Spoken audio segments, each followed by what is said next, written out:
Vous aussi, vous voulez vivre d'amour et d'eau fraîche? Ou alors, en attendant d'en arriver jusque-là, vous avez envie de devenir minimaliste? Vous avez envie de réduire votre consommation et de ne garder autour de vous que le meilleur?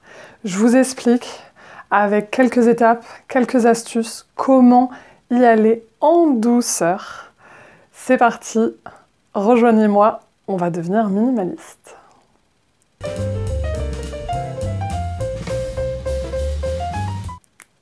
Être minimaliste, c'est presque devenu une tendance. Il y a de plus en plus de livres qui parlent de la simplicité, du retour à la nature, du retour à l'essentiel.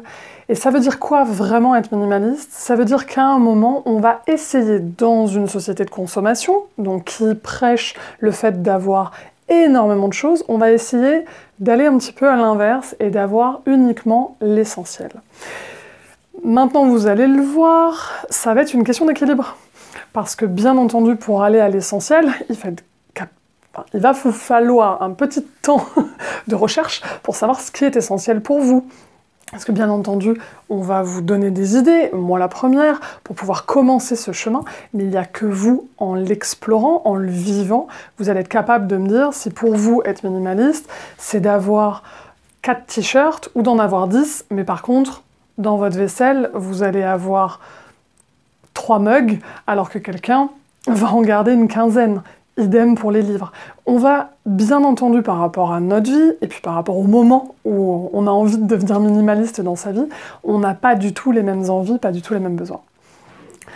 Moi, personnellement, j'en ai déjà parlé sur mon blog, le besoin de minimalisme, en fait, ne s'est pas du tout fait comme ça a été une conclusion, une conséquence, si vous voulez, à un besoin simplement de rangement. Et c'est ma première astuce. Essayez de trier. Marie Kondo. Si un jour je pouvais la rencontrer, voilà.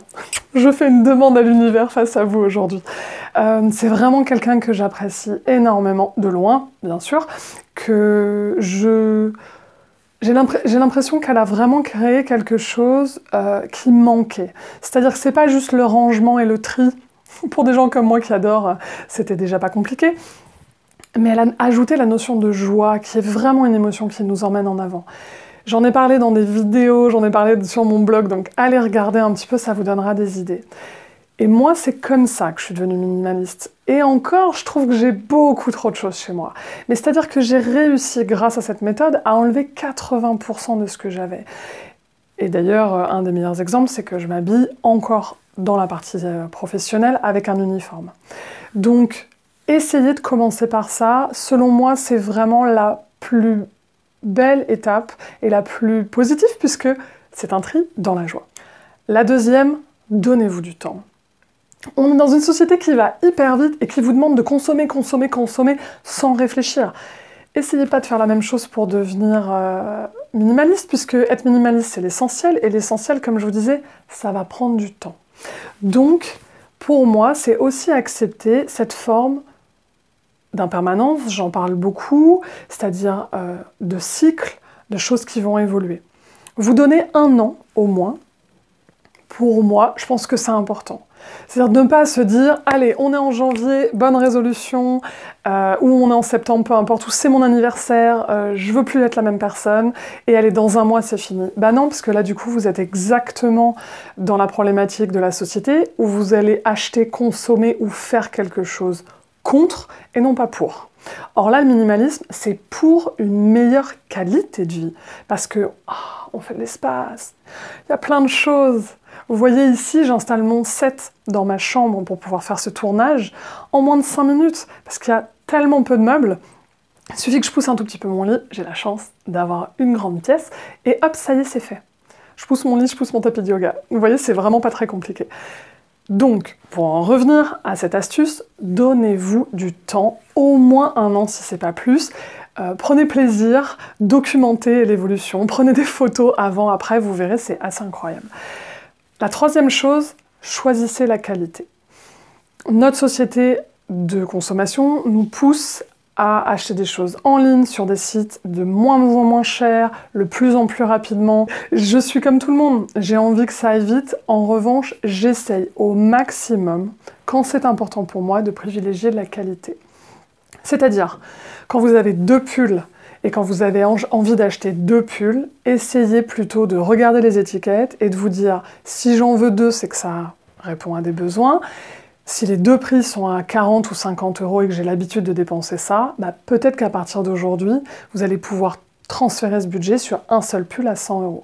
C'est vrai que quand on réfléchit comme ça fait beaucoup, mais en fait, de toute façon, vous en avez déjà 10, donc vous voyez que vous avez déjà dépassé votre budget. Et ça m'amène à la 4e astuce, attendre avant d'acheter. Oui, parce que pour moi, ça va dans les deux sens. Marie Kondo va vous aider à faire le tri et à vider, mais si vous remplissez aussi vite, vous allez vous rendre compte que ça ne fonctionne pas. Pourquoi on achète autant? Parce qu'en fait, toute la société... D'ailleurs, j'ai envie de vous donner une autre astuce. Arrêtez de lire des magazines. Je sais que je ne devrais pas vous dire ça, mais arrêtez de lire ces magazines qui vous disent d'acheter des choses, qu'il y a ces tendances qui changent tout le temps, les nouveaux sacs, les nouvelles couleurs de rouge à lèvres, les nouveaux pantalons, Enfin bon... Moi, je sais que depuis que je les regarde plus, je me sens beaucoup mieux dans ma peau, parce qu'en plus, étant une grande femme, puisque je fais 1m80 et que je suis ronde, de toute façon, je ne me reconnaissais pas dans les modèles de petites femmes très minces. Mais bon, c'est juste une parenthèse dans la parenthèse. Merci, la pensée en arborescence. Donc, je vous disais, essayez d'acheter le mois prochain. Vous avez repéré une super paire de chaussures, prenez un mois. Prenez un mois, pas forcément de réflexion, vous y pensez pas tout le temps, vous le notez dans une de vos listes, de Wunderlist, d'Evernote, peu importe, vous vous faites un post-it, et vous allez revenir dans un mois. Pourquoi? On achète parce qu'on a des pics émotionnels, parce qu'on a des besoins de valorisation extérieure, on a des besoins de montrer. Et ça m'amène, tout doucement, si vous respectez ce mois, au 1, 2, 3, 4, 5, je ne sais pas noter, 5e point. Qu'est-ce que vous cherchez? Vous savez que moi j'aime réfléchir à pourquoi je fais les choses, à vivre en conscience. C'est ça, vivre en conscience. Pourquoi est-ce que je fais ces choses-là? Pourquoi et comment je me sens quand je porte cette robe, quand je porte cette veste, quand je conduis cette voiture, quand je choisis ces chaussures-là ou ce t-shirt de sport? On est bien d'accord que c'est pas du tout la même chose. Les prix sont très très différents en fonction des marques, donc il y a bien une raison derrière. Pourquoi est-ce que vous avez choisi telle et telle couleur, telle et telle coupe à ce moment-là, aujourd'hui? Essayez de répondre à cette question, et si vous regardez bien, vous avez un mois pour y répondre. Comment je me sentirais si j'achetais ces talons? C'est quelque chose dont je reviendrai un jour où je ferai une vidéo sur le genre. C'est parce que ça m'apporte quelque chose. Ça va nourrir ma féminité, par exemple. Et bien peut-être que je pourrais la nourrir différemment, cette féminité. Et en la nourrissant différemment, vous allez regarder, peut-être que le mois prochain, vous en aurez plus trop envie. De toute façon, vous en avez déjà 10 paires que vous ne portez jamais. Ou peut-être que vous les portez, mais pas toutes en même temps. Donc, on va, grâce à ça, réduire et aller chercher ailleurs. Parce qu'encore une fois, on fait de la place, donc on va aller chercher à se nourrir ailleurs. Et on arrive à la 6e astuce, c'est ce que j'appelle one in, one out. C'est-à-dire qu'à chaque fois que vous allez vouloir acheter quelque chose, je vais vous demander d'enlever quelque chose à la place, de remplacer en fait. Et ça va vraiment vous aider à pas vous retrouver après un super rangement. Bon, en général, avec Marie Kondo, les personnes restent dans cet état de simplicité, mais on ne sait jamais. Vous avez sans doute déjà fait des tris comme moi j'en avais fait avant, et on se retrouve à... On enlève 3 sacs, mais on en rachète peut-être 4 derrière. Donc du coup, bon, la balance financière n'est pas très contente. Et nous, en général, on culpabilise. Donc, cette idée de ne pas anticiper et d'acheter quand c'est fini, d'acheter quand c'est usé ou acheter quand j'en veux plus. J'ai le droit de jeter ce jean, j'ai le droit de changer ces draps, de racheter de la vaisselle, même si c'est pas ébréché. Par contre, je vais le faire au moment où c'est vrai et c'est juste pour moi.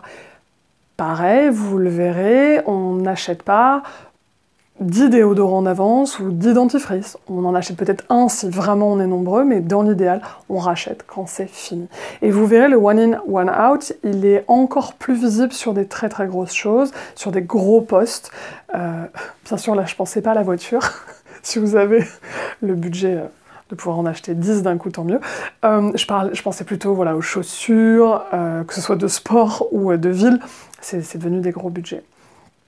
Et donc, on arrive à la dernière étape, selon moi, qui est d'offrir avec bonheur ce qui est plus bon pour soi. On va se retrouver, vous allez vous retrouver avec des sacs avec plein de choses dedans, et vous allez vous dire « oh là là », et vous allez encore culpabiliser, parce que vous allez jeter, vous allez donner des choses qui sont en bon état.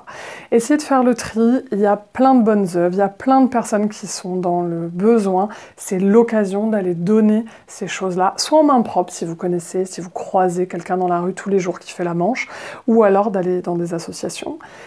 Et au-delà de ça, n'hésitez pas à donner des objets à des gens que vous connaissez, parce que c'est pas parce que vous les avez portés, selon moi, que le cadeau n'est pas plus beau.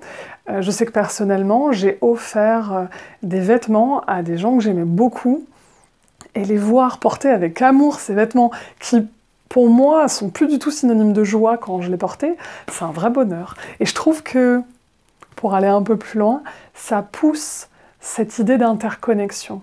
Vous savez, dans la nature, si vous avez regardé, il n'y a jamais de déchets. Donc c'est un peu ça que je vous propose. Pas de déchets. Bien sûr, si c'est complètement abîmé, vous pouvez jeter, mais il y a toujours, ou en tout cas souvent, quelqu'un qui va être content de pouvoir récupérer ces choses-là. Donc voilà, c'était mes astuces pour vous permettre de commencer à vivre dans le minimalisme. Selon moi, ça se fait vraiment par étapes. N'allez vraiment pas trop vite, sinon, vous savez, c'est comme toute évolution, vous allez aller dans un extrême, vous allez revenir dans l'autre, et ça sert à rien. L'idée, c'est d'y aller pour son bien, pour son bonheur, et vous verrez après, vous serez comme moi, quand vous avez 4 paires de chaussures, vous trouvez déjà que c'est encore trop. C'est un drôle de monde. Je vous souhaite de beaucoup vous amuser pendant ce tri, pendant ces réflexions personnelles sur vos achats. J'espère que ça vous montrera plein de nouvelles facettes de vous. Vous aviez un petit peu mis de côté, vous n'aviez pas pris le temps de regarder. Vous le savez, j'adore savoir ce que mes astuces et mes idées réveillent en vous. Laissez-moi un commentaire, ça me fera très plaisir, j'y répondrai. Quelles sont vos astuces à vous? Quels sont peut-être même vos mentors dans le minimalisme? Ça m'intéresse et ça me permettra de faire de nouvelles vidéos à propos de ce sujet que j'aime beaucoup. Et bien sûr, vous pouvez cliquer sur la cloche. Et sinon, dans tous les cas, notification ou pas, on se retrouve dimanche prochain avec un conseil.